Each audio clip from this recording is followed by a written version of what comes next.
The Clever Boy and His Village. In a quiet village nestled between rolling hills and whispering woods lived a boy named Arav.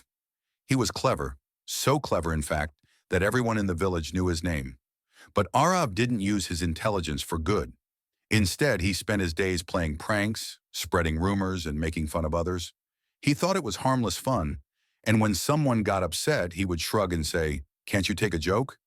The villagers, tired of his mischief, warned him often. But Arav only laughed, confident that he was always the smartest person in the room. A mysterious path in the forest. One bright morning, while chasing a dazzling blue bird through the woods, Arav stumbled upon a path he had never seen before. The deeper he walked, the quieter the forest became, as though the trees themselves were holding their breath. Eventually he came upon a clearing where an old stone cottage stood, covered in ivy and shadows. The door creaked open on its own as he approached, and curiosity pulled him inside. The air was thick with age, and at the center of the room stood a single object, a large ornate mirror with golden vines carved into its frame. The mirror that reflected the soul.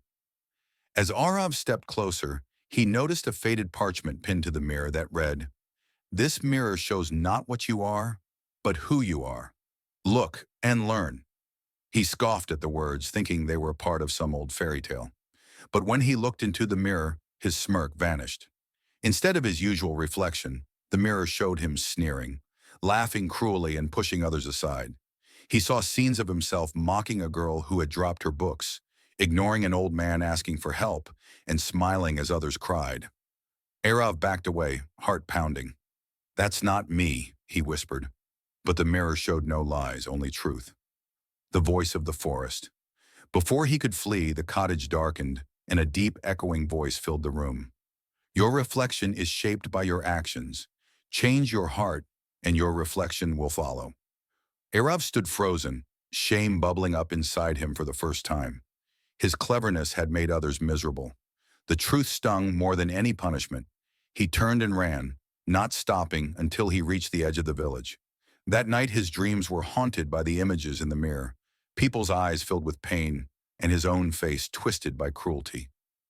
The journey to change. From that day on, Arav began to change.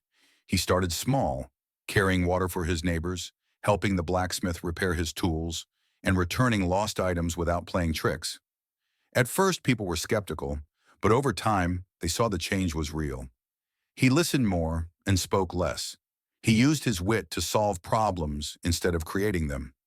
He began noticing things he had never seen before: the tired eyes of the baker, the limp in the teacher's step, the silent sadness in the children he once teased. The second visit to the mirror.